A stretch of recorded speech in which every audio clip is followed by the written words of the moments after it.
Wala nang tubig, nagkasunog pa sabay sa Quezon City. 900 pamilya ang nawala ng tirahan at nandun po ngayong gabi live si Victoria Tulad. Victoria?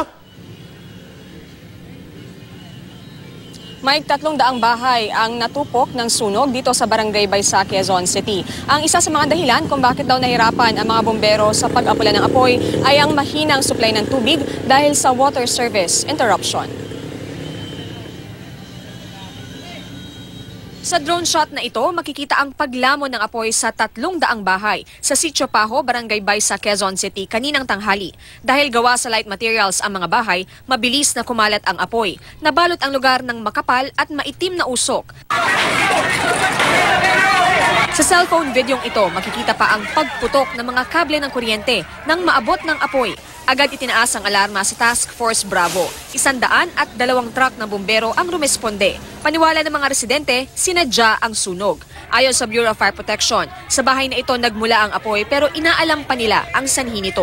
Sa ngayon po, hindi pa natin masasabi na may nanunog. Kaya under investigation pa po. Aminado ang BFP, nahirapan sila sa pagpatay ng sunog dahil bukod sa masikip ang daan, mayroon pang water service interruption sa linya ng Manila Water.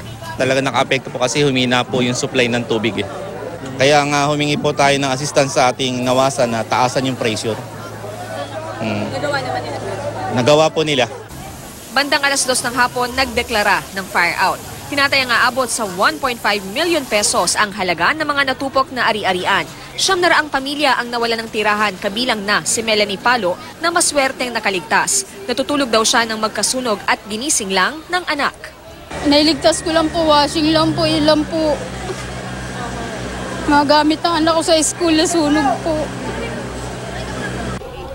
May ilan ding binigyan ng atensyong medikal matapos tumaas ang presyon ng dugo at masugatan.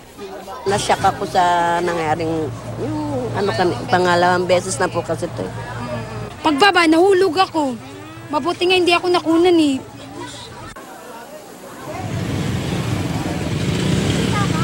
Mike, sa ngayon ay tinitignan pa raw ng mga residente kung meron pa silang mapakikinabangan doon sa kanilang mga natupok na gamit. Doble hirap daw ito para sa kanila dahil noong 2016 nasunugan na rin sila.